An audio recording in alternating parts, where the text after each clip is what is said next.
Big Sky Howdy, and welcome to another episode of World Bigfoot Radio. This episode, we're once again back with Kevin, who will be completing the Glagg Saga. And I was like wishing I had some sleigh bells that I could be jingling in the background or something, but I don't. So Merry Christmas to everybody. Hope you're all going to have a wonderful Christmas and blessed and peaceful holiday season, assuming that nothing untoward happens with the swamp rats over in Washington. Let's pray for peace over there, too. But meanwhile, once again, keep in mind not everybody is fortunate or has family during the holiday season. Be mindful of those other folks and try and cheer them up a little bit if you get the chance. And in the meantime, let's get back to the ongoing Glagg Saga. We are all the way up to Part 7 here, and it's after the whole terrifying incident where Kevin finally convinced Glagg to take him out there where he was living. And he went about 20 miles further out in the backcountry. And then the locals didn't seem to like it and came apparently to do something to Kevin. Glagg stepped in. There was a terrible fight. See episode 6. And that leads us right up to where we're at now. Kevin is back in town. He's had his arm torn out of the socket. He's pretty messed up. He can't even get back out there for a while. Before we get back into the last section of the Glagg Saga, one question that I brought up here that a bunch of other people have mentioned that hasn't really been fully talked about yet is Glagg's feet. And you were telling me a little bit the other day about how you could tickle him and he could actually feel it through his feet. And also the mid-tarsal break and how the Bigfoot tightrope walk as opposed to straddle step like we do. And, having a bunch of close observation of him walking around. What did you notice about it? Well, first off, when it was only when he was a lot younger, when I first met him, that I was able to do that, because then he wouldn't even let me get anywhere around his feet as he started getting older. But when he was wrestling around and, what you do with a human, you tickle their feet when you're trying to get them, and it was like it was overload. It was like it was too much for him to handle when I tried to tickle his feet. But it was just certain spots, where the big pads are up closer to the toes, that it was right there at the break is where it was too much for him. The mid-tarsal break, I guess I should say that. And I think, this is just me personally, I think their feet act as a whole lot more than just feet for them, something that we don't have anymore if we ever had it. Their feet do. I think I heard Taylor mention about how his feet are always on the ground. Yeah, even when they're sleeping, they keep the bottom of their feet in contact with the ground, the ones he's been around anyway. Yes, and that was another thing. Is it was really hard for me to get to where I could tickle the bottom of his feet, but when we're wrestling around, but yes, something I noticed also, well, I didn't notice it back then, but thinking back, is, when we're sitting there, he's always sitting to where his feet were on the ground. Mm-hmm.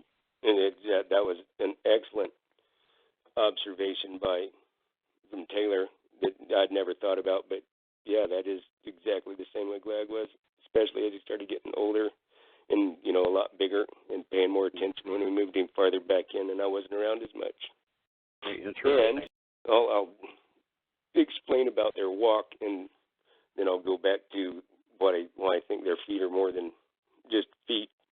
But, when I'd hang on to him or when he'd pick me up, you couldn't feel like if you're riding piggyback on somebody like when you was a kid, you could feel him running. You could feel the jarring effect of them running. It's hard to explain, but it was so smooth every single time. Either Glagg picked me up or I, hung on his back. I don't think I ever looked close enough to see if he's, walking the tightrope. What is that? The compliant gait, I believe. I think that's what it's called, how they walk one foot in front of the other one. But well, no, the compliant gait is actually a reference, from what I understand, from what Meldrum said, is a reference to the fact that they don't bob up and down and they never lock out their legs. They've got that real smooth, just like watching somebody cross-country skiing, they kind of glide along. Okay. See, I wasn't sure what that was or what the terminology is, so So the compliant gait would mean that's how I didn't feel the jarring effect from his, exactly. in the ground. That was always just, it was weird. I never felt that when I was up off the ground hanging on his back or him carrying me. And now, like I said, I didn't notice if, how you see pictures at trackways and stuff, how their feet are in a line. I never paid that much attention to look down, when we're moving. I was trying to hang on when I was hanging on to his back. But I never paid close enough attention to the tracks, right. if he left anyone was goofing around. I just never thought of it. He was trotting along. How would he put his foot down on the ground? Just as an example of something else we probably got to see. It's totally different stride than ours. Well, the stride, first off, is long, but more like how do you explain it? It's not a heel strike and then roll over to the ball of your foot and push off with your toes. It looks totally different than how it is when we take a step. We land with our heel and then roll over and then, push off with our toes like that. It's kind of almost like the knees come up at a different ankle and almost like a flat-footed step. I don't know if that's making any sense, but it's totally different how their foot hits the ground than ours does. It's not a heel strike. So when we're taking a step, we'll land with the heel, then we'll place the whole foot on the ground, and then we'll end up with, on the ball of the foot and kicking off with the toes again, going to the next step. And I think if I get it right, what you're saying is that he'd put his whole flat foot down, and his whole flat foot would sort of stay down until he was ready to pull the whole foot up again. And it's how they're hunched forward has got them on that forward momentum, and that's what moves them forward as much as, how they put up with the toes. Does that make sense? Because how they're essentially, over, essentially they're using gravity. They're falling forward and they're catching themselves. They're catching it with their feet. Yeah. And maybe that's why, they can move so fast, is there's so much weight that's falling forward constantly, and that's how they can move so fast. I don't know. I think a lot of it has to do with how big they are, for one thing. Yeah, I know, and how much muscle mass they have. Yeah. Kind of funny. And they're not slow to start with. They can move fast when they want to. So, that plus the tremendous step length and, and they don't get tired very easy either. So if they decide to take off full speed, they can do it for a while. Oh, yeah, and it's like I've said before, how fast they are, you can't comprehend it. When you see it, you can't comprehend it. Your mind and your eyes can't move that fast. If you watch him from a dead stop to a all-out, top speed run, you're going to lose sight of him because your eyes and everything can't follow him as quick as they can move. Just a natural ability like that can make them seem paranormal and some of the stuff, because just how, unreal it's how fast they can move. I think that gets some people because we expect larger animals to be, they're bigger, they're bulkier, they're slower.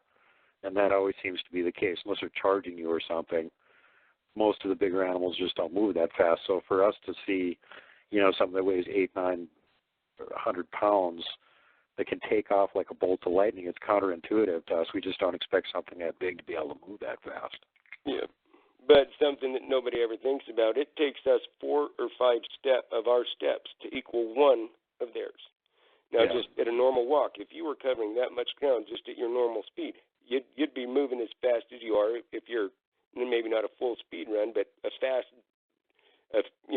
jog or a fast jog or a slow run.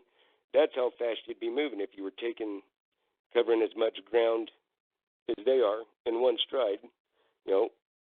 It's going to take you 4 or 5 steps to match that one stride. And just them at a walk, they're, covering so much ground, so much more than us. Yeah. Amazing stuff. So now one thing I've, seen examples of tracks of all different sizes, apparently all different ages of squatches. And one thing they always notice is that even on some of the little, some of the littler women that are out there doing the research, and they haven't got a very big foot, and they'll find a little bitty track and put their foot next to it, and it's like their foot doesn't sink into the ground at all. But the track that's the same size definitely did.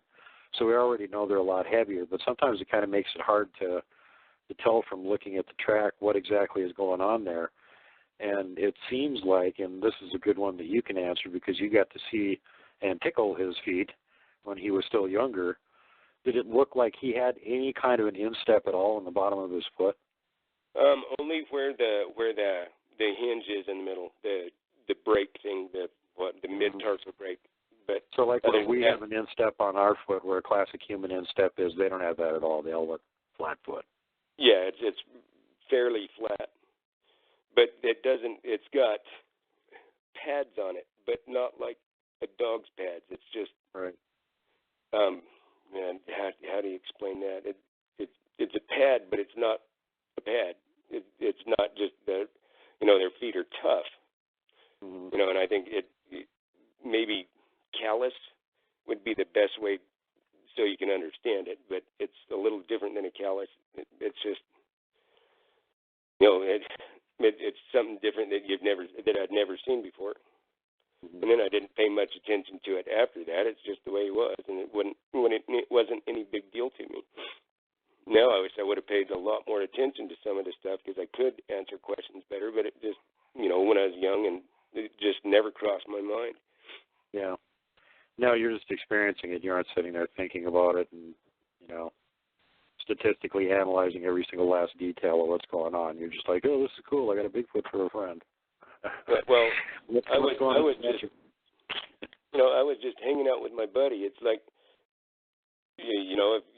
how much stuff do you actually know about the people you hang out with? You can go do stuff with them and just enjoy being with them and not really know, ever, what I mean? You don't know 100% about them. It's just once you get to know them and know that you get along and you have fun when you're out doing stuff, that's what you focus on. I wasn't trying to prove that he existed. I wasn't trying to, tell people or, prove the species exists. I didn't want anybody to know about him. I wasn't doing anything to prove anything about him. Just the opposite. Yeah, you were trying to avoid telling anybody. I didn't want anybody to know about him. Right. And that's where, if I would have had a camera, I would have never taken it up there and taken a picture. And that might be so foreign to people because the big thing is, why didn't you take a picture? I can't believe that you was out there with a Sasquatch and didn't take a picture. I didn't want people to know about him. I'm trying to keep it. And that's when you listen to my story, remember that. Remember what happened to him in the beginning. I didn't want people to know about him. I wanted him to leave him alone. Yeah. Well, let's get back to the saga then. So it's after you had your arm accidentally yanked out of the socket and got plopped in the top of a 60-foot up a tree anyway, so that you could sit safely there while Glagg was romping and stomping on some bad guys, apparently, which went on for way too long. And then you managed to get back out of the woods again even with your arm messed up. Made it back to town. You're in town for about 5 weeks, and you had to go see the doctor? 5.5, 6 weeks, somewhere in there. Yeah. And you had to go see the doctor at some point? What did the doctor have to say? Well, he just asked me what had happened, and I told him that I wrecked on my motorcycle, and he's like, how did you rip your arm? How did you do that, wrecking on the motorcycle? And I said, well, I told him I wrecked up in the mountains, and I rolled off over the side of the trail and hit on something that popped my shoulder out, like the roots of a tree or something. I don't remember exactly what the story was, but it was using a motorcycle wreck up in the mountains as the excuse. And he was like, okay. He said, are you sure? And it's like, yeah, go look at my bike. And should I get ready to send protective services on your brothers again? Oh, man. Yeah. A small town country doctor, though. He was a veterinarian, too.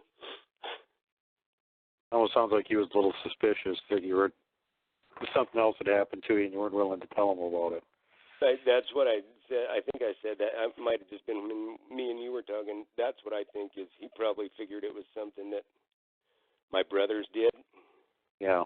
But knowing my family, he's like, well, if he's not telling me, then it's probably, everybody, it's obvious my shoulder's hurt.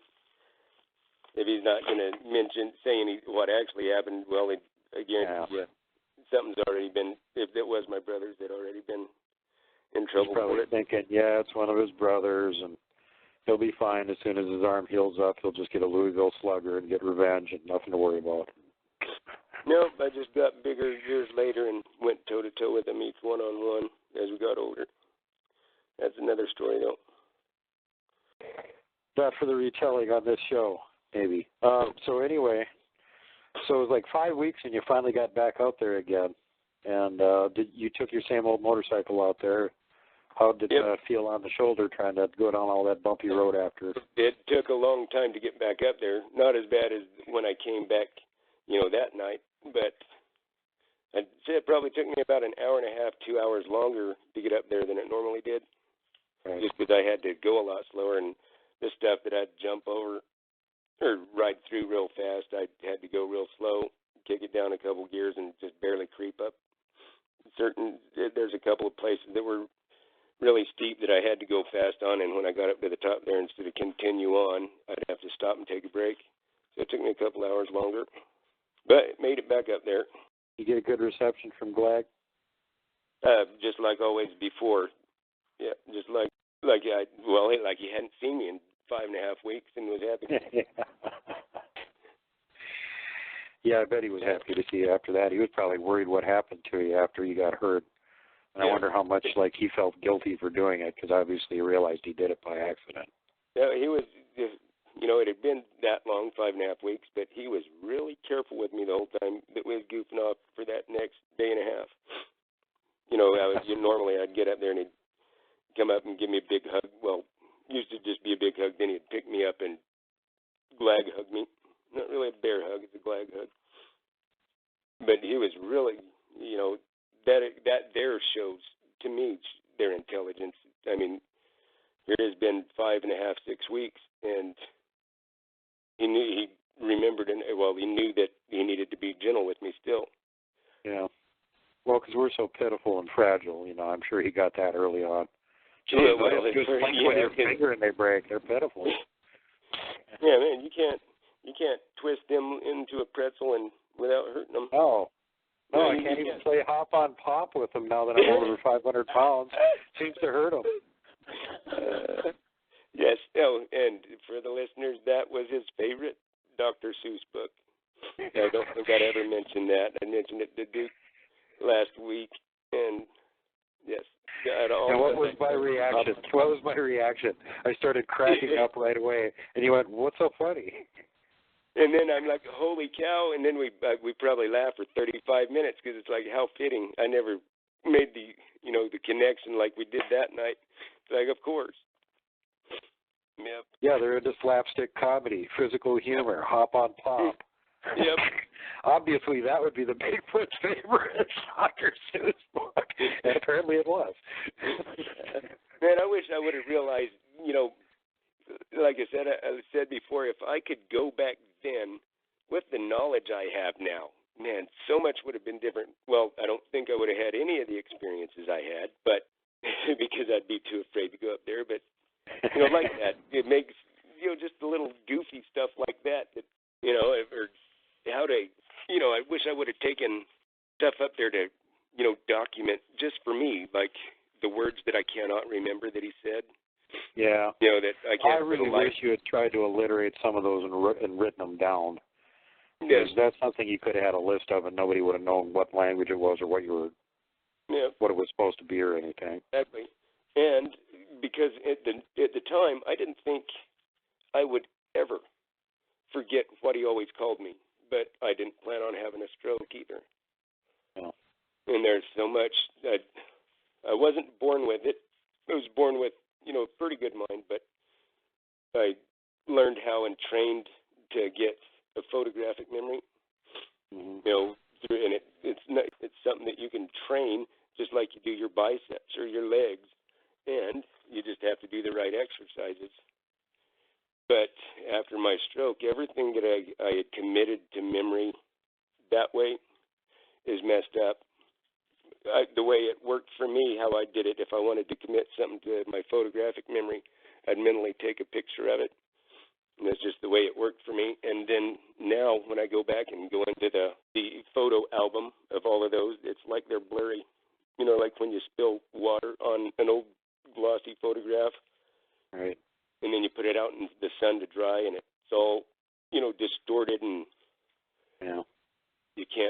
actually see what the picture is, and that is infuriating because I can't get rid of the photo album, but all the pictures in it are messed up.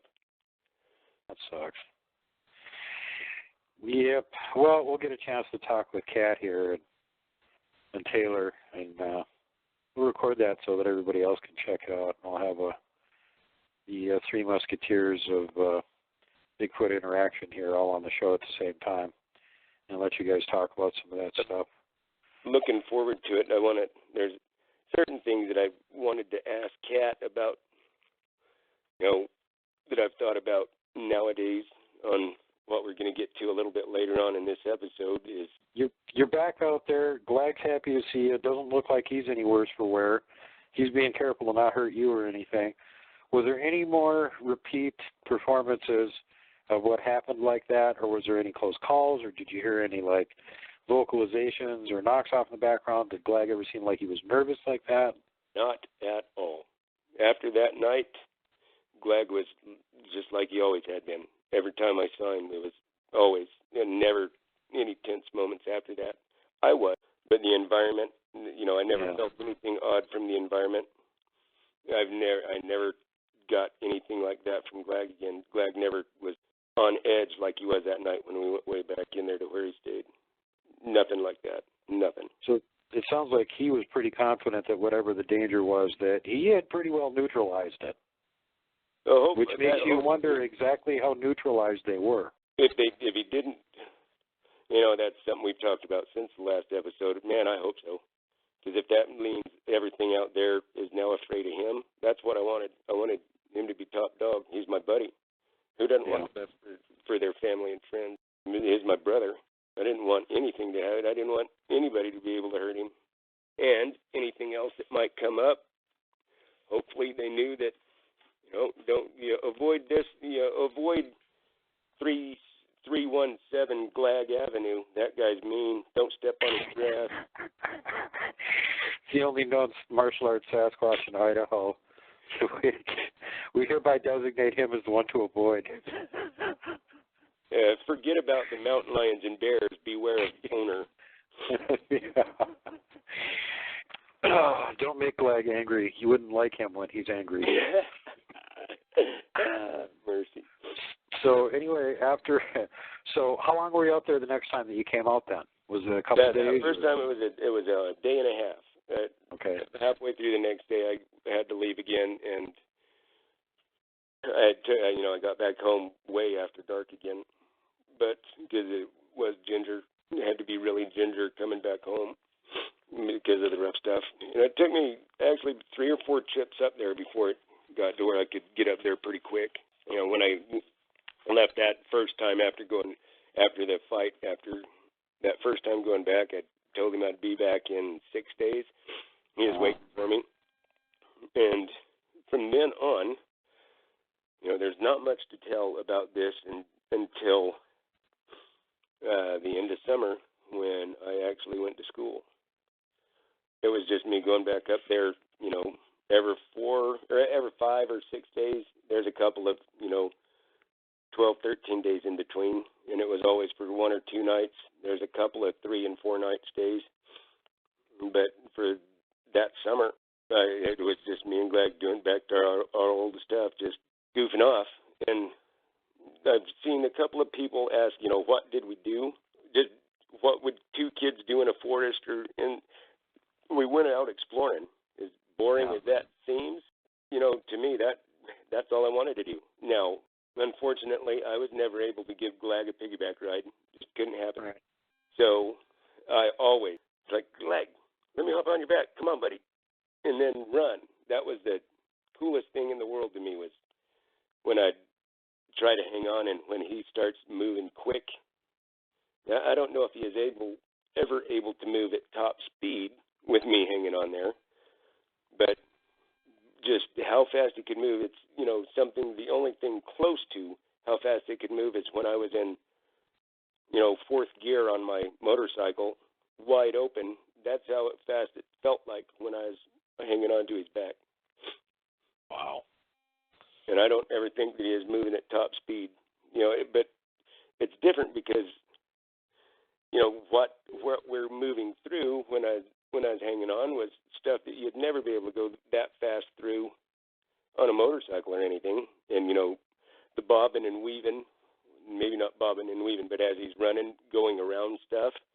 it's just so smooth. That was my favorite thing to do, was go for a piggyback ride on Glagg. And he always seemed happy to do it. Well, during that whole summer when you were running around out there, now that the coast was clear, apparently, and you guys could sort of like run around, did he take you in any places that were on that I'm not going any further this direction list after this happened? After that, it wasn't back in there where he was at. It was back up at the place where we had always met. And so you weren't back in at Glagg's house. You were at the meeting ground. No.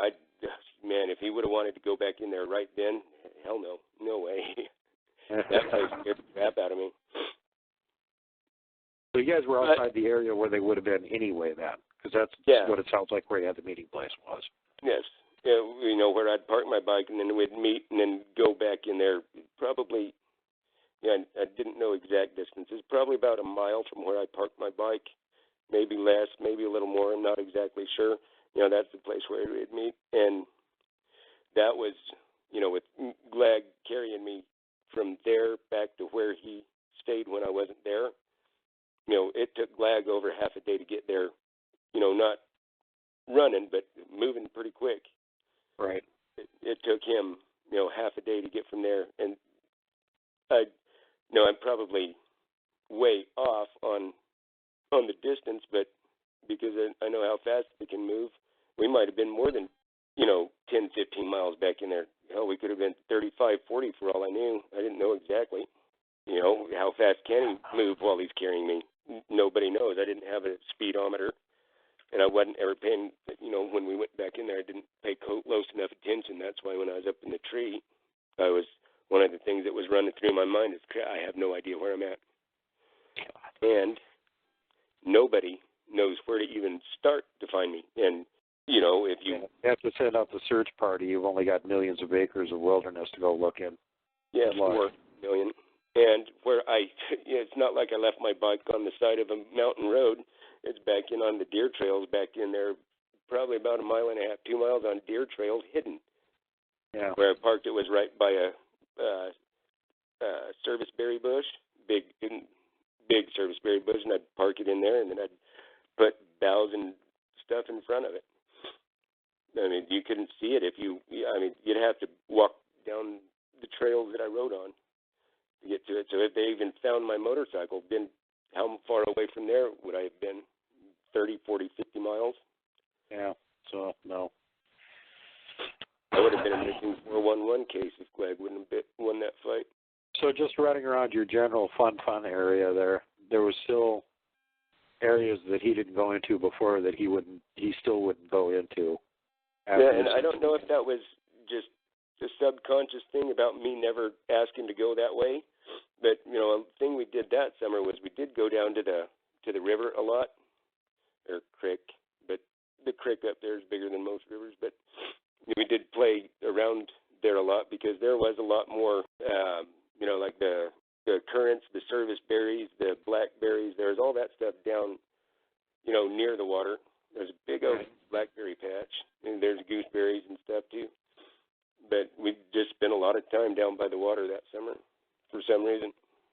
Fun. Probably because it was a cool ride on his back down to the water and then back up. Yeah. And plus it's fun to play in the water during the summer when it's hot anyway. Yeah, exactly. And when you've got, that's something that I'd thought about after the episode where I told about where he could. And there's a couple of people that asked questions since then. Yes, Glagg could swim. He could swim better than I could. And I think I said it on the air, but, our swimming hole, it was over my head. I don't know exactly how deep it was, but there's a rock that I jump off of into there, and I never hit the bottom unless I was trying to. But, I could jump off there and cannonball and, not hit the bottom. But I think I mentioned that Glagg could swim upstream underwater. That's how good it was. And you had mentioned maybe he is down deep enough that he is pulling his way along the bottom on the rocks. Could be. I don't know. I never saw. There's enough turbulence in the water that it wasn't crystal clear.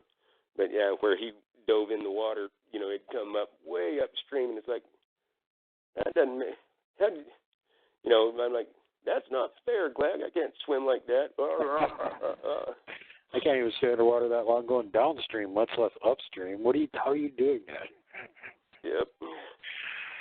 But then it's like, that's not right. I can't do that. So it's going to something else. It's not something that I ever dwelled on or, thought much about. It just, it's like, that's cheating. I can't do that. So that was another thing. Anything that he could do, which was a lot that I could not do. So, Glagg, you can't cheat. You have to play by human standards or human rules. We're pitiful. Quit using your abilities. Yes. You need to put on bright pink sheet or something and then go play hide and seek. Here, put this neon hat on. Yes. And here, hold this, the little air horn things. You need to blow this every 5 seconds. Every 5 seconds. Yeah, and watch, you still couldn't friggin' find them probably. Probably make me crap myself when I'm right there by it and the horn blows in my ear. Yeah, right. So anyway, you guys spent the rest of the summer out there having fun then and not worrying about the other stuff that happened. Did he ever take you back out to his actual house again?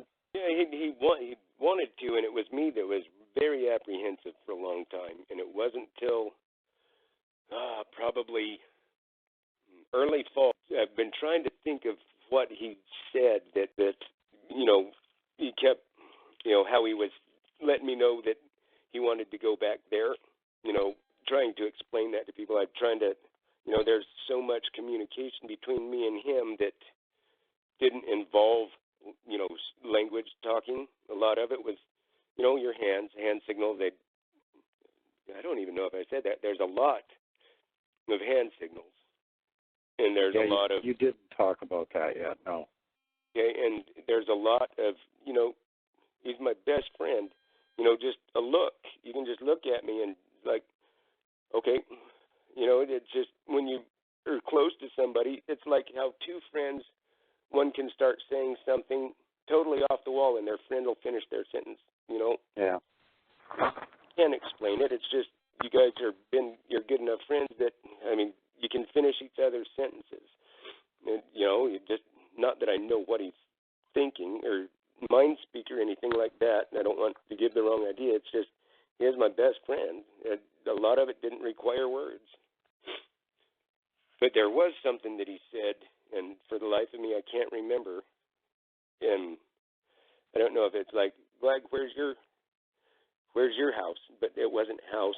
Glagg, where's your home? I think is what I said. Your cave. Where's your home? And that's, when I was trying to find out, when I figured that he wasn't living there at that spot. But there was something he said that he called it that I can't remember. Does that make sense? Yeah. And it's when I'd say it was probably about, early fall, probably before hunting season. So late summer, late fall. He wasn't calling it a palatial estate or anything, obviously, but he wasn't calling it the towns or something. But there was just a word, and you can't think of like, barn or cabin or anything. It was one of his words, and I just cannot remember it.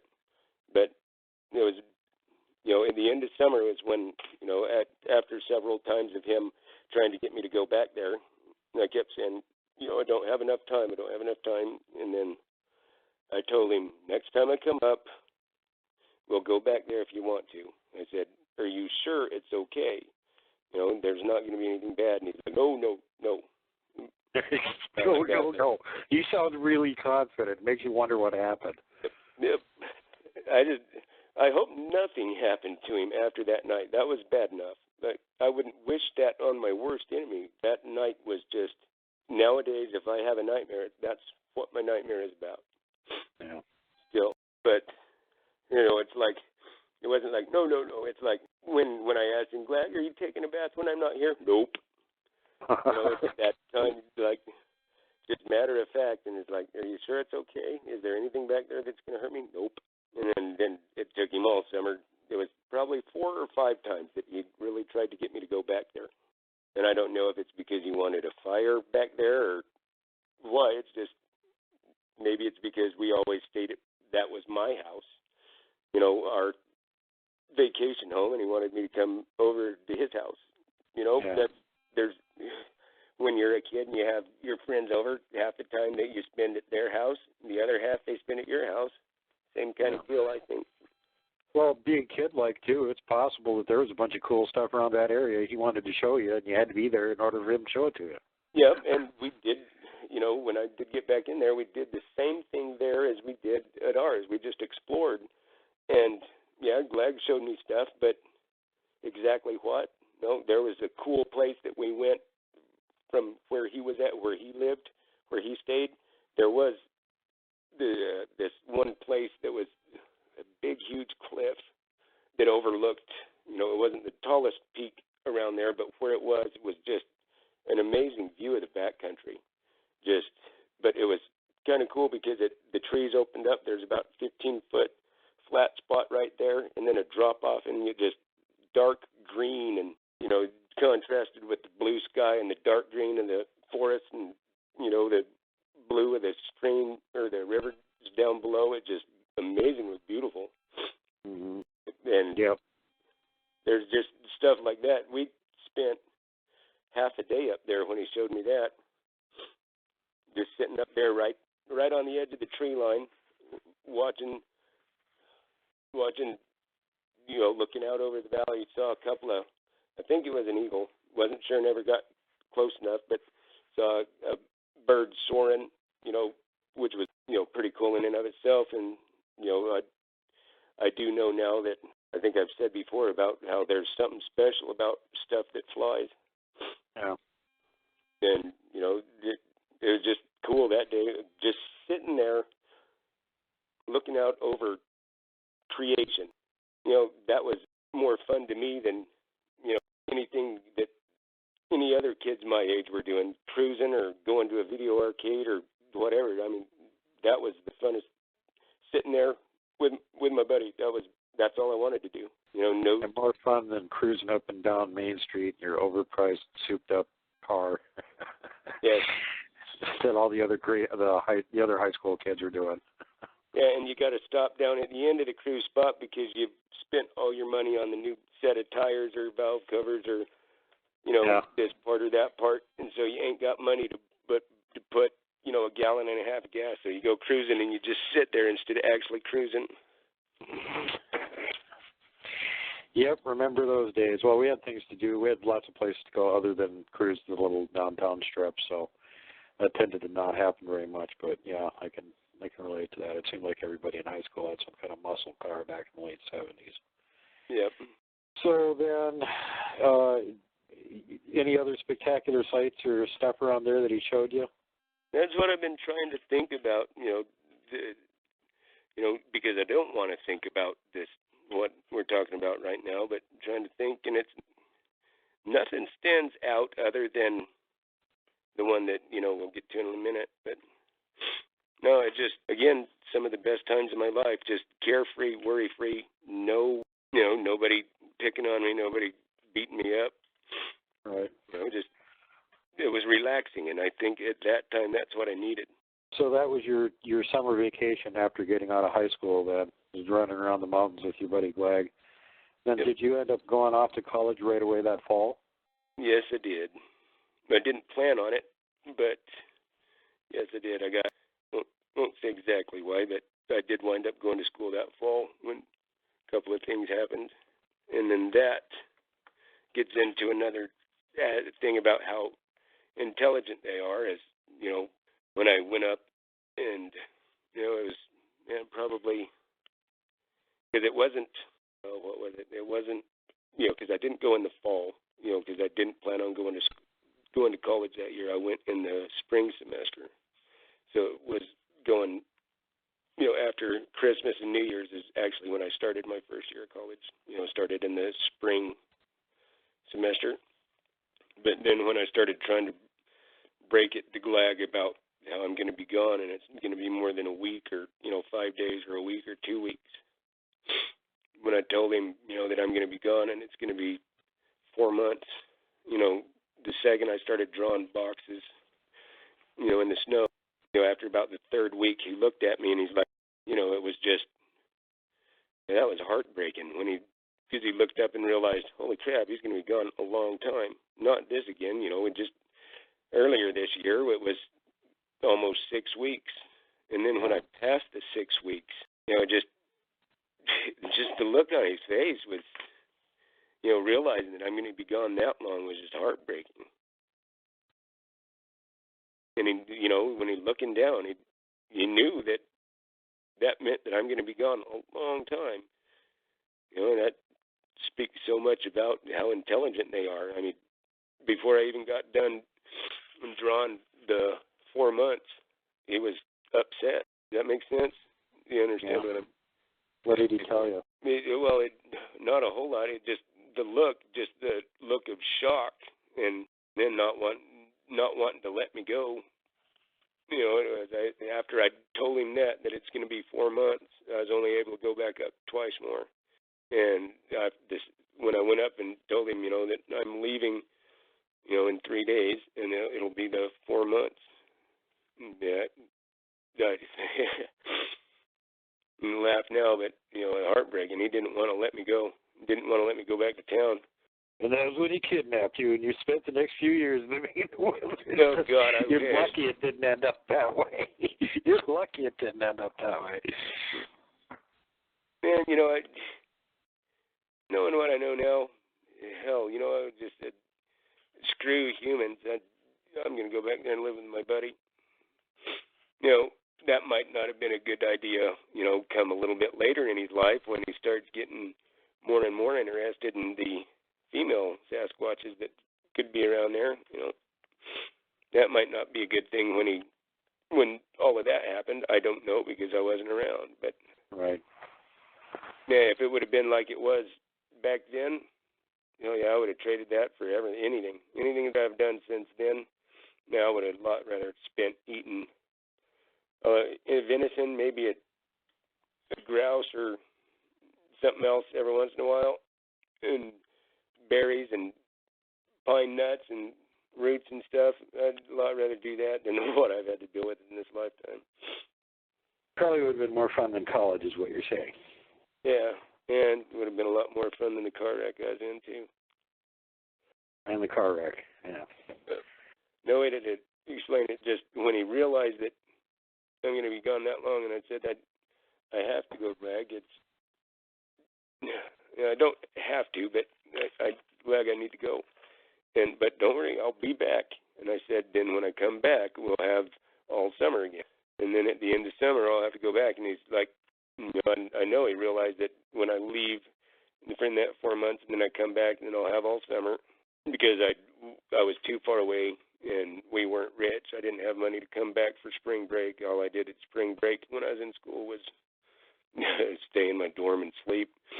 Right. When I come back after that first semester, and then told him we'd have all summer, and then I said I've got to go back, and then I've got to go. I won't have all summer. I have to go back right in the middle of summer. He was like, he comprehended that, way before it happened when I showed him that. Because it wasn't until the sport that I played is why I wound up going and getting certain classes out of the way before, the season started, the fall semester. So that's why I wound up having to go spur of the moment in that middle of the school year, in that spring semester because of the scholarship that I got for the next year. So I had to start the semester before. So this was the biggest break that you guys had in seeing each other ever in like 4 months. So when you got back after 4 months, was he like there? Yes, and it looked like he hadn't been there a lot, but I could tell that he'd been there some.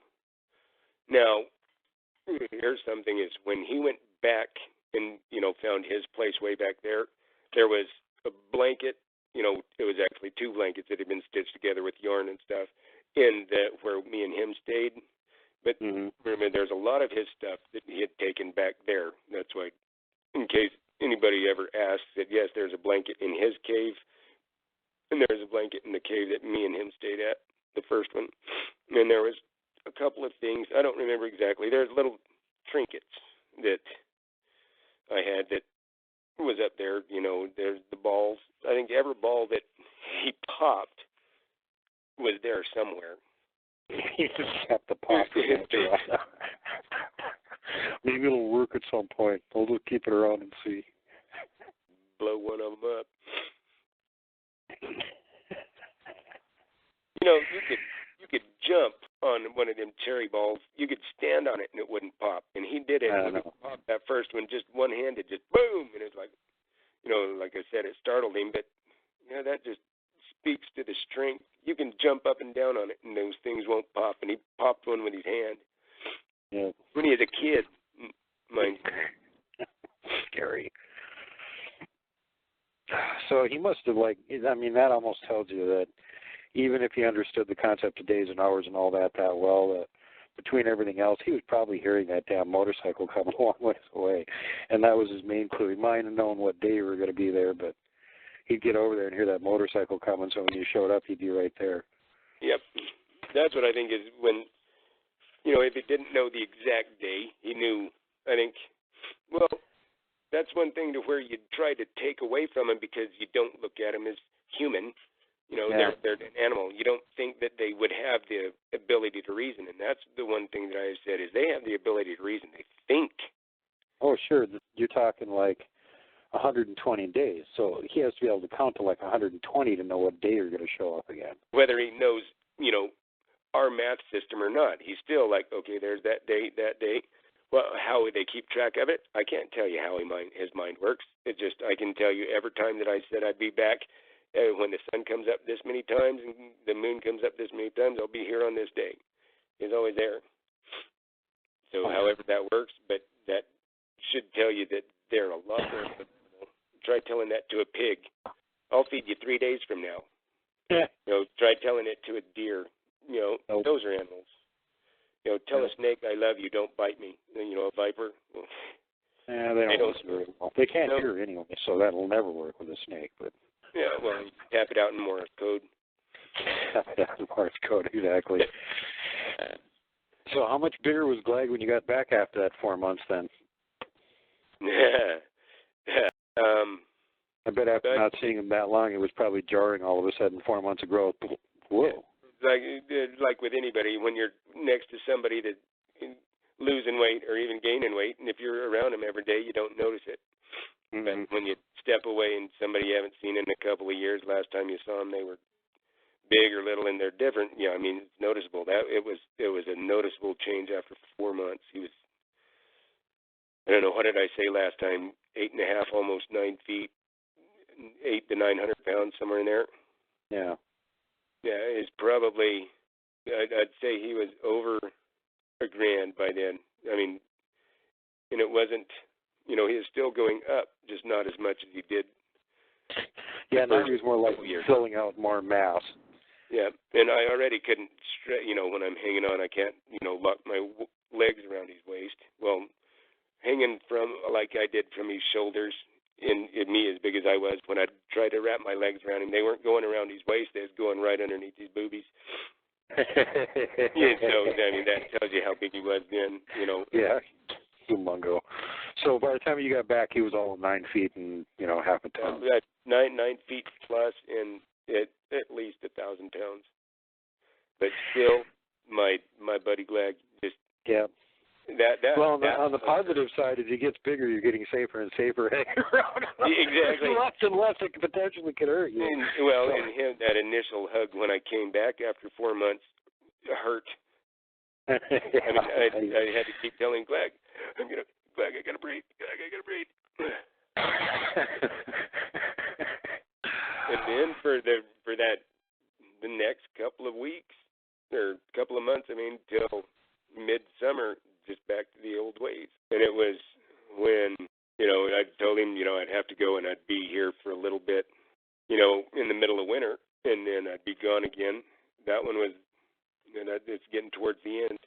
After that summer that year is where I didn't get to see Glagg that much after that.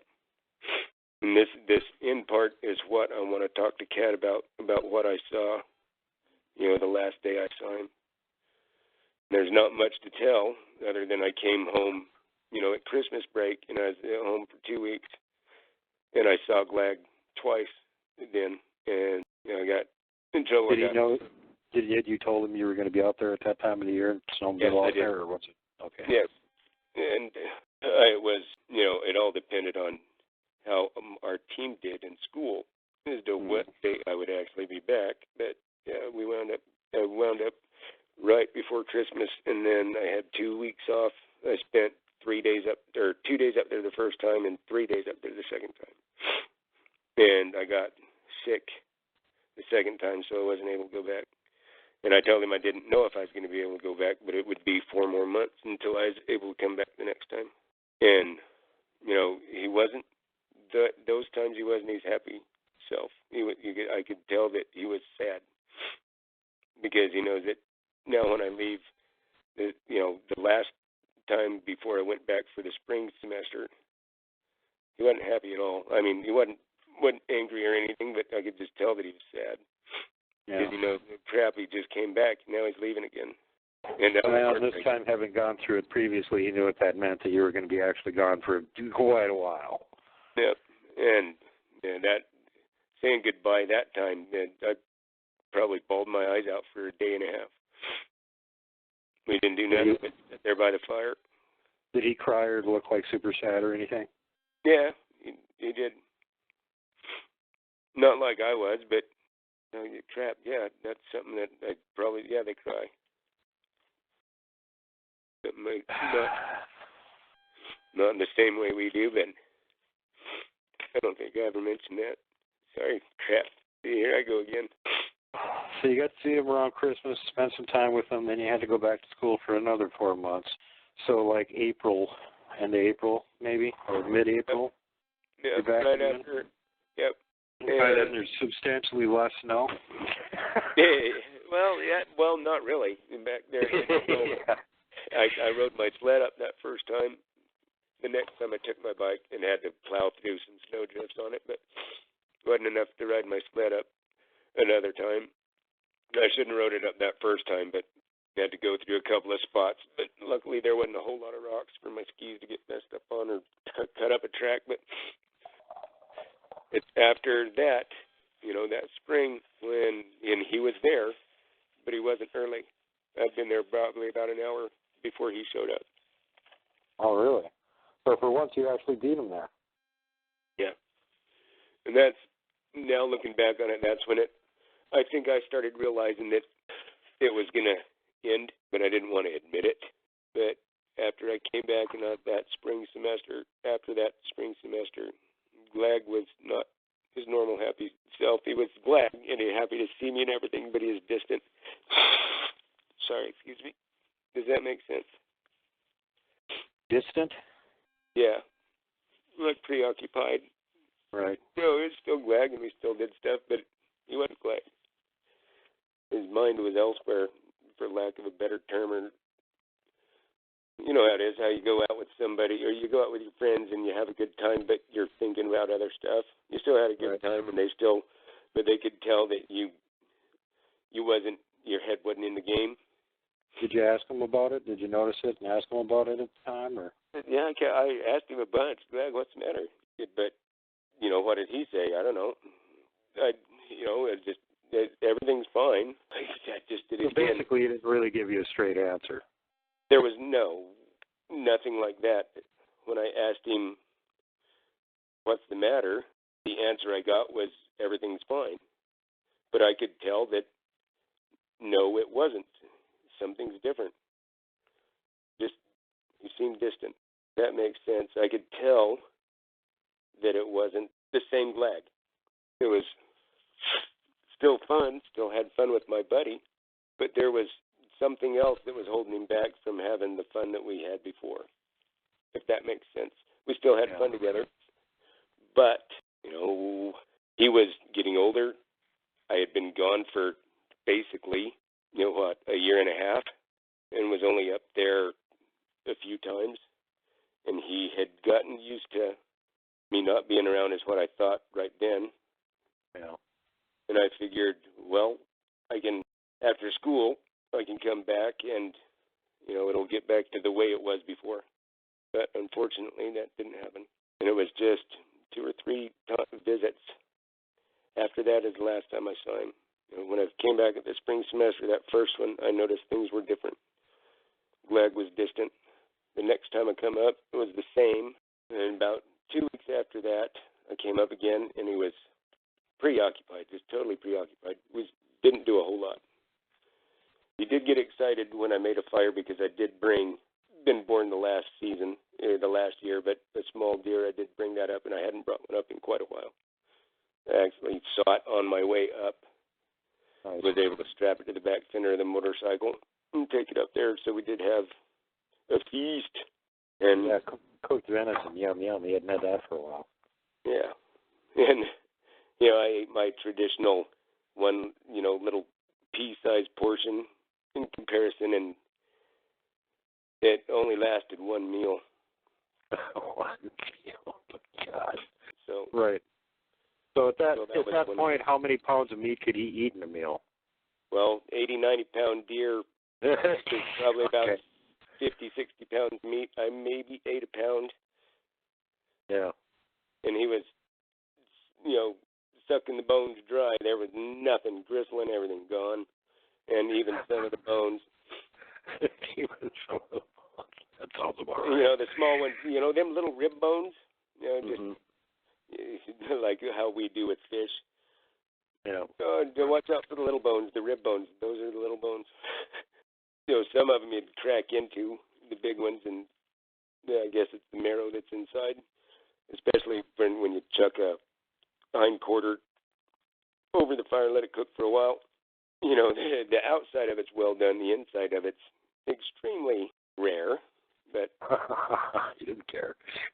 Nope. And you're that's used to eating it all rare. It's just flavored a little because part of it's cooked. Yeah.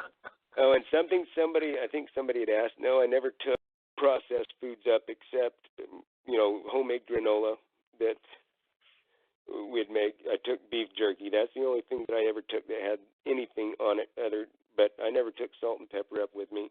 I did take carrots and potatoes a bunch because when I was a kid, when we'd go fishing, not me and Glagg, but we'd take potatoes and carrots, and when you'd catch a fish in a roll of tinfoil, you take a butter and you put the fish in there, chop up a carrot and potatoes and put it in there, wrap it in foil and throw it in the fire. And so I always took potatoes and carrots, and he liked both of those. Mm-hmm. But I don't think I'd ever mentioned that. I never took processed foods up, like candy, or the only processed food I took up was beef jerky, just dried meat that had some salt and pepper on it, and like liquid smoke and stuff. But never had anything sweet up there, like candy bars or nothing like that ever. Good. Saved him from having any tooth problems there. That's a good deal. Plus, he wants a super hyperactive, sugar rush addled Bigfoot. Could you imagine if because of how far I was back in and the vehicle that I had, I never packed a whole lot in my backpack. Right. The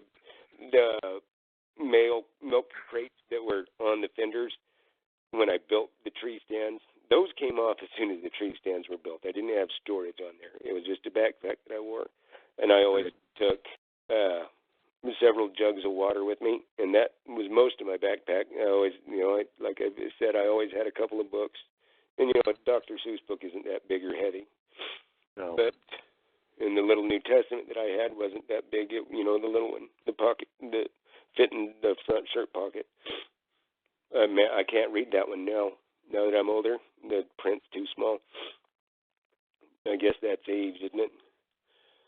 But no, I never took anything like that. We just always, had meat and veggies, or meat and roots, or meat and pine nuts, or meat and berries.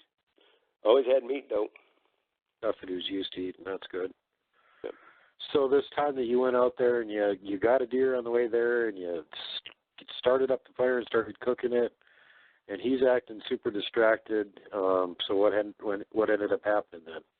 When I started the fire, when I showed up with a deer, he was back to his old Glagg that day until the deer until dinner was done. Then he is back to, the whole time he was eating and building a fire and cooking stuff is, getting it back to his old self like it used to be.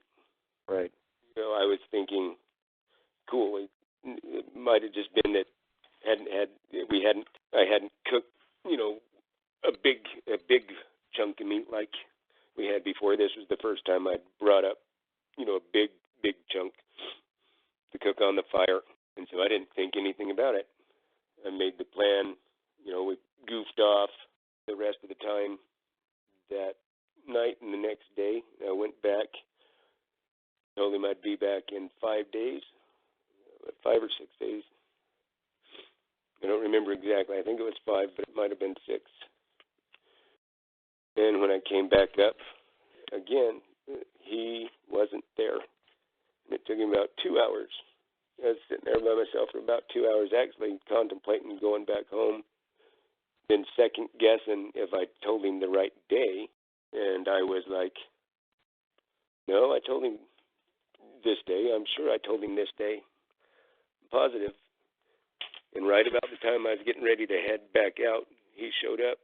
And he didn't run up and give me a big hug like he usually did. If he was distant before the last 3 or 4 times I'd been up, he was extremely preoccupied this time. And something I need to say something before I go into that. As soon as I got there and Glagg wasn't there, everything that I'd give him was inside the cave. Everything from his home where he stayed, everything. Trinkets, the busted balls, the blanket, everything was in that little cave there. Every single thing that I had given him was there. And the whole time I'm sitting there waiting for him, I'm thinking, no, this better not, no, this can't be happening, no.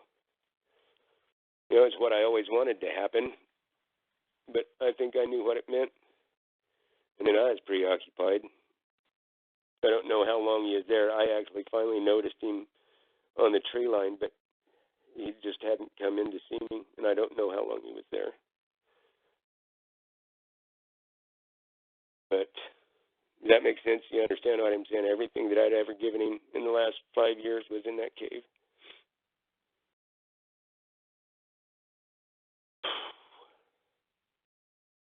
And then when he came out, I asked him, what's going on? Why is all that stuff there? And don't you want it anymore? No. Why?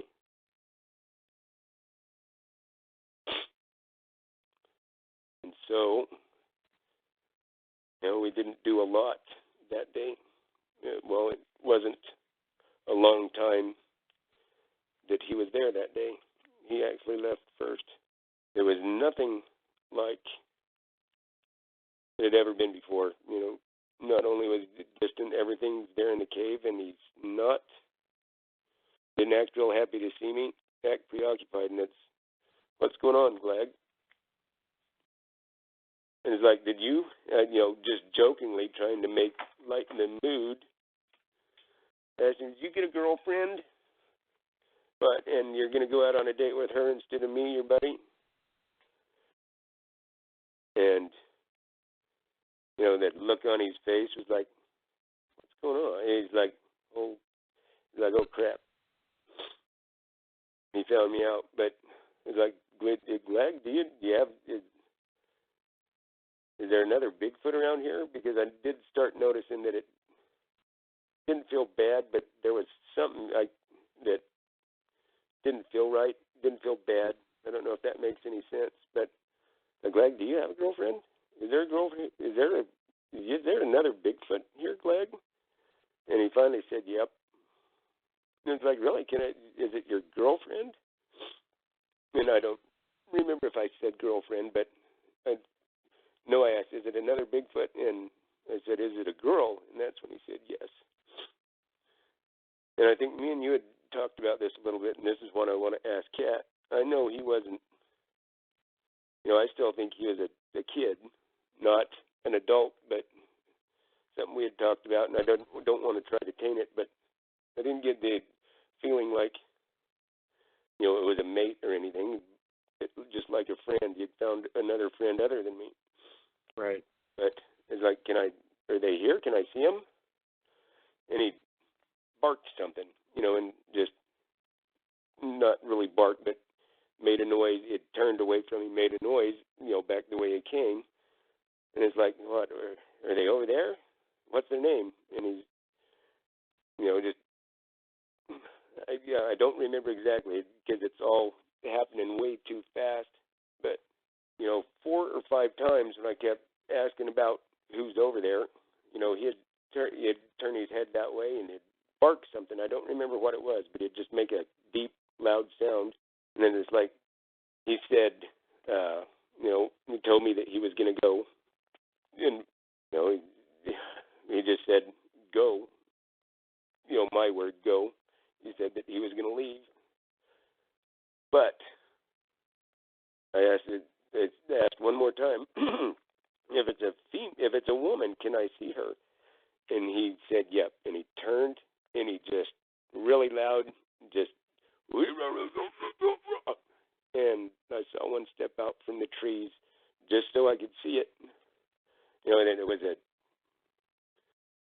oh, mercy. I don't know how to explain it, but, when he'd turn his head and he'd just make the noise, it's like, hey, is what I was getting. And then when he turned and said, hey, you step out so my buddy can see you, is what I interpreted, because when he went,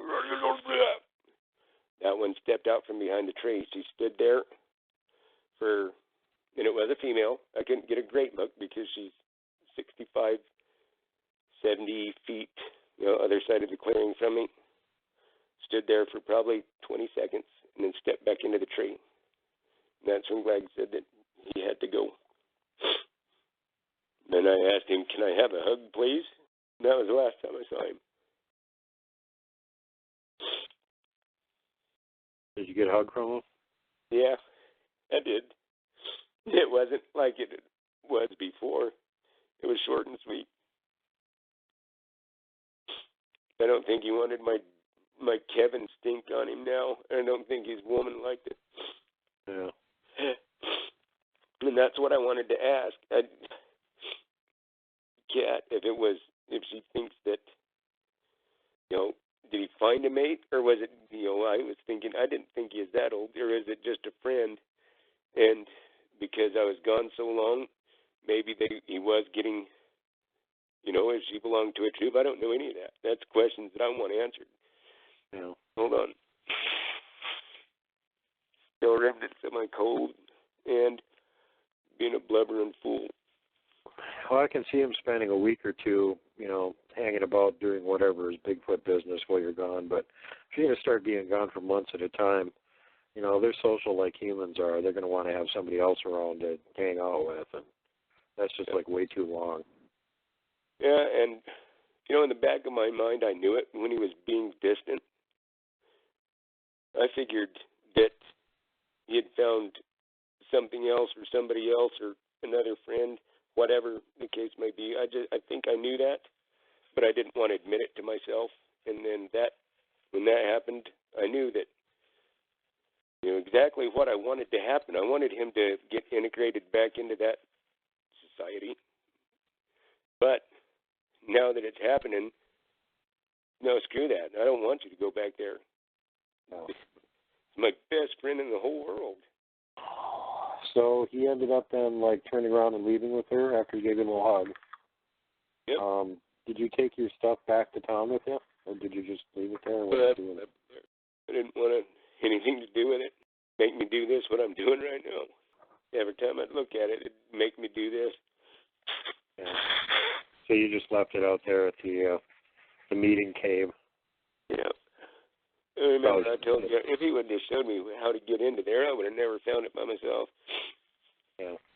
And same thing back where he stayed. If he wouldn't have showed me where he actually slept at, I would have never found it.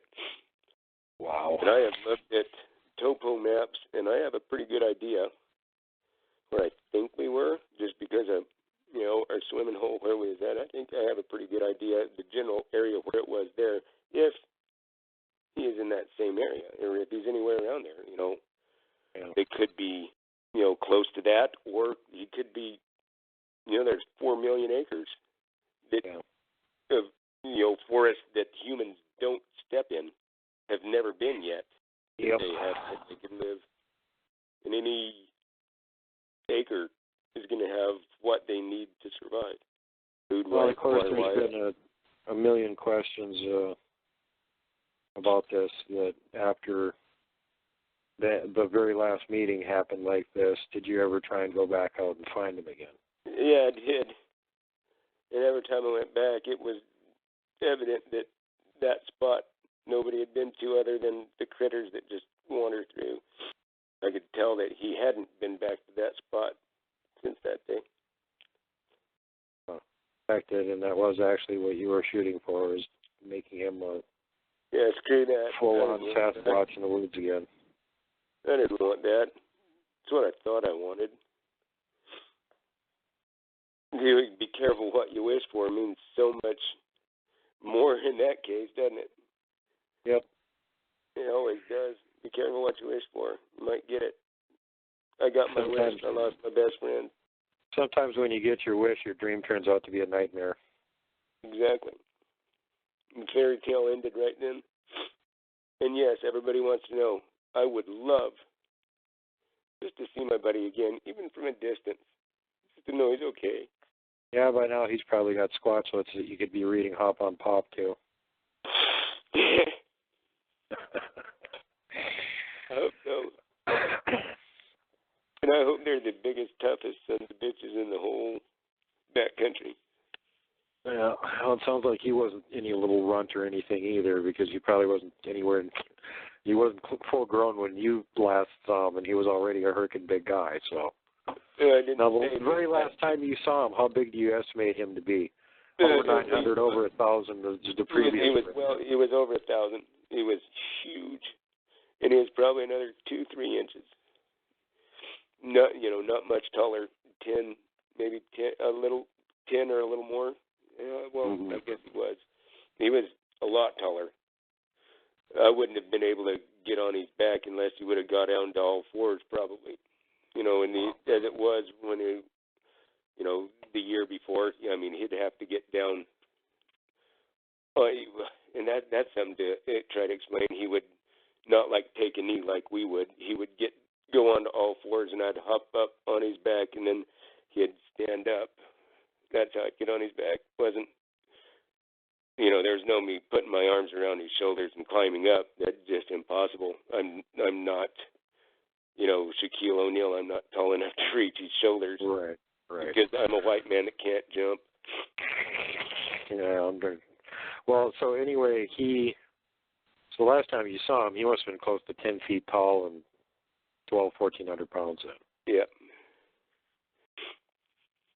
And something I didn't mention that I think warrants mentioning, the night that he got in a fight to save my life, I think, is when he turned around and bolted back towards me. He dropped all fours. When he came at me, he was on all fours, and I hadn't seen that in a long time. When he was younger, I saw him. Right. The first time I saw him run away, when he was trying to get the deer that was hanging in the tree, he ran away on all fours. And now as he started getting bigger, all I ever saw was him move around upright. But that night when he turned, just bolted back towards me, dropped all fours, and that's the fastest I ever saw him move, was right then. And it was on all four. That must have freaked you out, too, because he doesn't usually run around on all fours anymore. He's on all fours. He's going as fast as he can, and he's heading right for you. Truthfully, I can't tell you why he was able to avoid just mowing me under. How did he transition from that fast to, obviously my body paid the price for it, but he slowed down enough to get a hold of me and go up the tree. How fast he was going. How did he? Yeah. Well, it's easy to see why your body weight would rip your arm out of the socket, but, it's like he grabbed you by the wrist. I bet you with the hand he had, the size of his hand, was probably like partway around your hand and halfway up to your damn elbow, just grabbing you around the wrist. Yes, well, it was a lot when he grabbed. It was a lot. I said wrist, but yeah, it was my wrist. My hand was engulfed by his, and his pinky was probably 2/3 the way down my forearm. Oh, God, that's about what I was picturing. Yeah, because I have a real good mental image of how big their hands are, but I didn't want to correct. Yeah, meaning he didn't grab me between the elbow, and luckily he didn't grab my elbow, because that probably could have shattered my elbow if he wouldn't have grabbed closer down to the end of my hand. And I think he was smart enough to understand that when I grabbed there instead of grabbing closer to my shoulder. If he would have just grabbed you by the hand or something, he could have accidentally tore your hand completely off. That would have been even worse. And I don't want to think about that. I have since then. That tells you how intelligent they are, because he knew that. I don't think he knew it was going to hurt me like that, but he knew enough to be as gentle as he could under that situation. I just wonder. I'm so weak that I just got hurt like that. I wonder if poor Glagg was having a flashback to when his family got killed. Here's the danger. He's the one that's in charge. You're the vulnerable one like he was. Oh, shit, they're going to attack. What did Mom do? Oh, Mom grabbed me by the arm and ran up a tree and hid me. That's what I have wondered that, too, if that, because I told you the look on his face was no way to explain it, but I knew it was fear. And somebody had mentioned that in one of the questions, and I wonder that myself. Is that what happened to him? Did one of his parents do the same thing to him on that night? And so that was just instinctual because they're ingrained in his memory, because that's what his mom did. She hid him, and then she went down to, try to fight off what was trying to hurt him. And unfortunately, she just couldn't fight off bullets. Yeah, hard to dodge, hard to fight off. Well, apparently something happened to her and his dad too, and whatever other family members he had around, because they weren't around.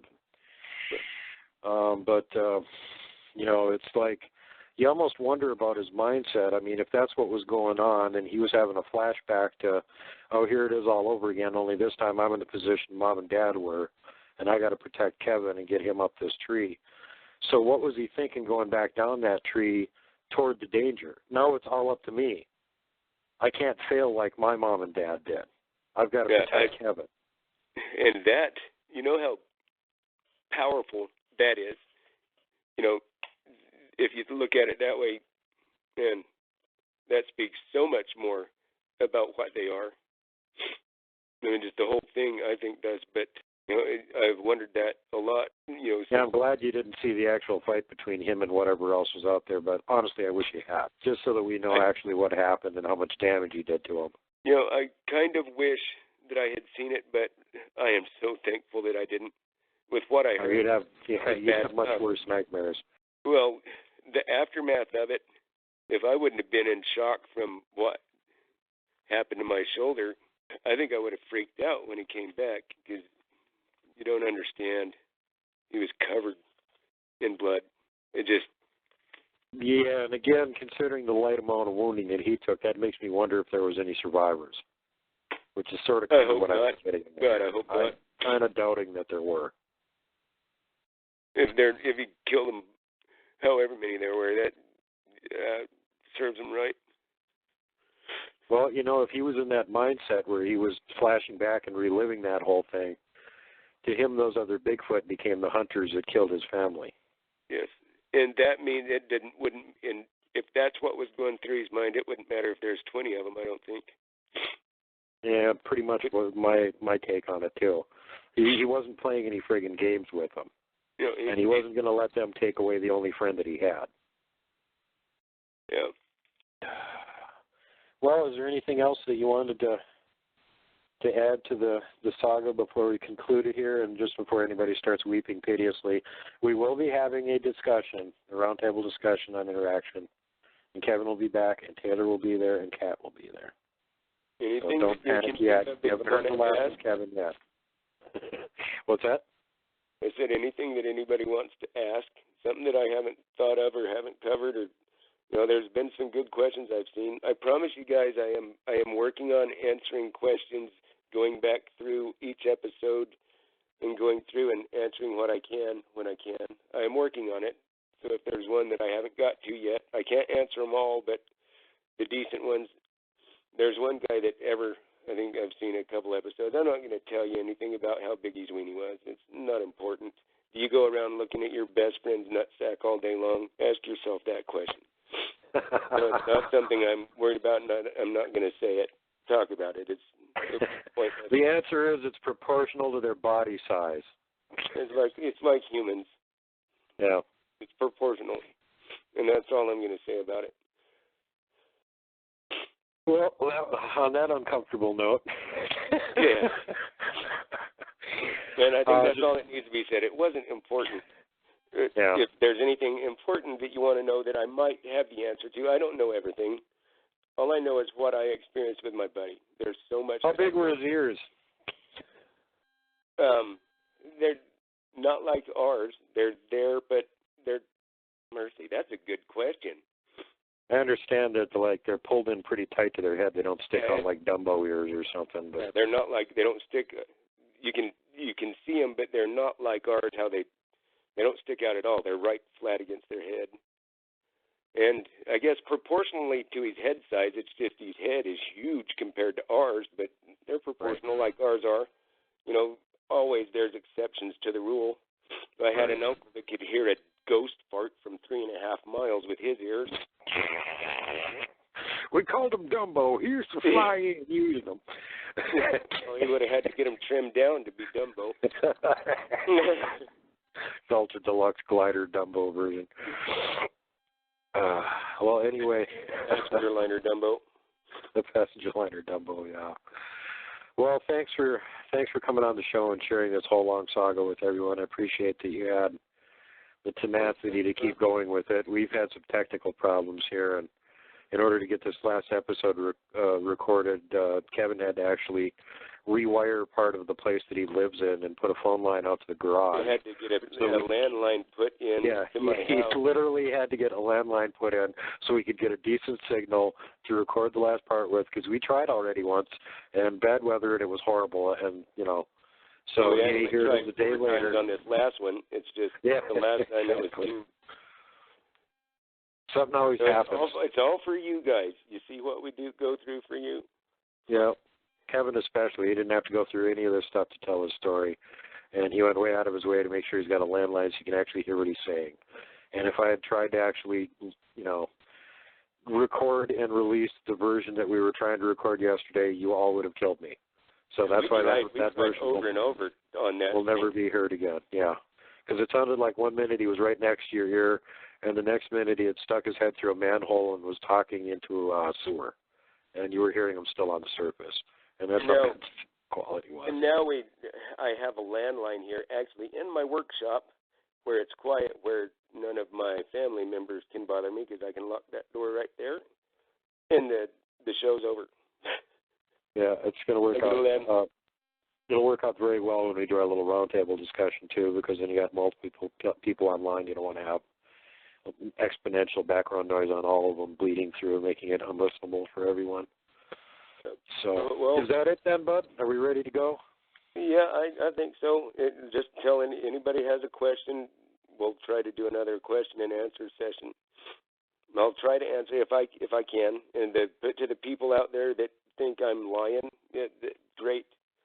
I'm not asking you to believe me or not. If you do, thank you, and thank you for not ripping me apart for my health issues and the way I talk. I appreciate that so much. And just thanks for listening and all the kind comments.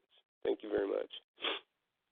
And for my part, I'd like to thank everybody for the same thing, for the kind comments on Kevin's behalf. You know, this has obviously been traumatic for him to retell this whole thing, although I'm sure in some ways it's been cathartic to actually get it off his chest and to have positive feedback on it. Has been like the icing on the cake. So I'm glad he was willing to come on the show and share the whole thing in the first place, and to, you know, go through the process of recording 7 episodes just to get the story told. This is not what usually happens with somebody that comes on a show and talks about an encounter. It has been difficult. Yeah, it's, you know, been a couple months. But it has helped. And good, I'm glad. And, you know, we've been trying to get this whole story together and put it out to you guys. And so it's all documented. Everybody knows what happened. Like Kevin was saying, you know, the videos are still up. You got any questions on any specific episodes or anything, post the comments and questions underneath it. We'll try and catch those in the roundtable discussion that we're going to do with Kev. And I'm going back to each episode trying to answer questions that have been up there for a while. I am going through it. It's slowly. I do have some kids that think they need to eat every single day. So, and the other thing is that if you, depending on how interested you folks are in doing this, we've already sort of got volunteers that are willing to take Kevin way out into the backcountry, Idaho, to try and reunite him with Glagg again. And we'd have a lot of logistical hurdles to overcome to make this happen. But we're seriously thinking about trying to help him out with this. So give us some feedback on that, what you guys think about it. If you, if we can put together like a Kickstarter or something to fund Kevin's expedition to find Glagg again. I'm pretty much right next door. It wouldn't cost me much of anything to get there. So it's mainly for others from elsewhere. Yeah, Kevin's way further away. And we got a couple other people that we'd want on the team that are further away too, but can line up quite the amazing team and go out there and try and find Glagg. Quest for Glagg.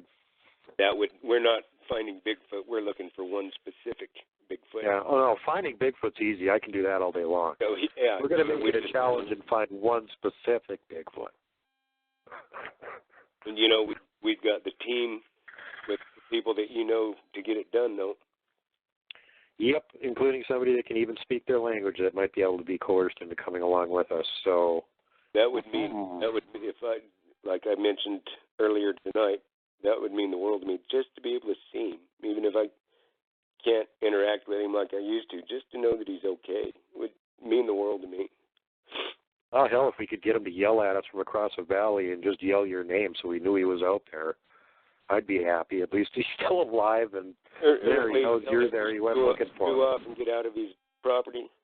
Yeah. As long as he doesn't hurl a boulder and as long as he doesn't hurl a boulder and yell F you from across the canyon. Hope that wouldn't happen. Somebody I wonder if they named his if he has kids, Squatchlets. You know what? If I could actually find that out, that would be so cool. If there's a Bigfoot running around the forest named Kevin. Yeah. He's got two Squatchlets, one named Kevin and one named Glagg Mark II, the Doombringer. And then his sweet little daughter, Glaggat. Kavina. Just, Bigfoot named Slamey, that, they have them. And kind of what they sound like. Very interesting. Well, again, thank you so much. You're welcome. Thank you for all the help that how much it has helped. Just look at how much better I think I sounded from episode 1 till now. I mean, there's a weight that's off my chest. It's easier to talk about. It's still difficult about the parts of it, but it has helped more than you know. Right on, brother. I'm sorry. Somebody mentioned, I think that's, you got to remember I've had a stroke. Some of that's with the negatives that I have because of that, I'll take it because of how bad you can be having a stroke. My problems are minor compared to how some people are. I'm very grateful that my stroke wasn't as bad as some I've seen. I'm still able to function normally. And some people, don't survive it. But thanks for the people that haven't ripped me apart because of the way I talk at times. Thank you very much. And Kevin does have ongoing bad health, so if you guys feel inclined to continue to pray for him, that would not be unwelcome. Much appreciated. One reason why I decided to tell this story because of my health issues. Well, and, we don't need to go a whole lot further with that, but I have a couple other guests that are sort of in that category, too, where it's like pretty touch and go. Grizz that I just had on was in the hospital for 6 weeks. That's how I found the show in the first place. All we could do was sit around and get stuck with needles and listen to Sasquatch Chronicles and World Bigfoot Radio. Listen to my the hospital. Yeah, he's all psyched to go get out in the woods and go find Bigfoot somewhere now. And I got another guest that I've been trying to get on here for for months now, I just put up a prayer chain for him because he's been so sick he hasn't even been able to come on and record a show, and he's been wanting to for months. And I'd love to get this guy on. He's, actually had sightings of his own and collected a lot of reports of other people that had sightings of the rock apes over in Vietnam. And plus, he's seen Bigfoot in North America and done research on that, too. So it'd be a great guy to get on and, tell everything he knows. And I worry about some of these, older guests who've got such a great wealth of knowledge. And it's like, well, hurry up and share it quick before something happens, There is so much that I wanted to get from my grandpa, and towards the end, he finally started opening up. But I wish he would have opened up years before. Yeah, so much of that is gone when our old people start going away. There's so much knowledge that's lost. Yeah. I decided why he was able to talk me into coming on the air. I think it was important enough, the little bit that I do know.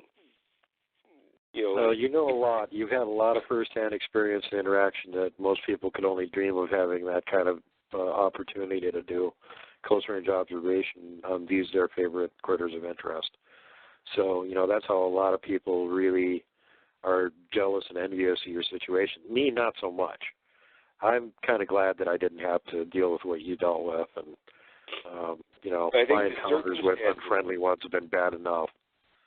With the whole circumstance, I know that my experience is totally unique, and I'm blessed because of it.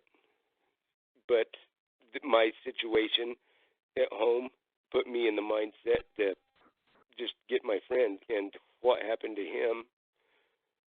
If I know that it's totally 100% unique, and I can only tell you what I witnessed through this little guy that was, orphaned. Yeah. There's so much that he might not have been able to do, or that's all I can talk about is what I've seen with my buddy.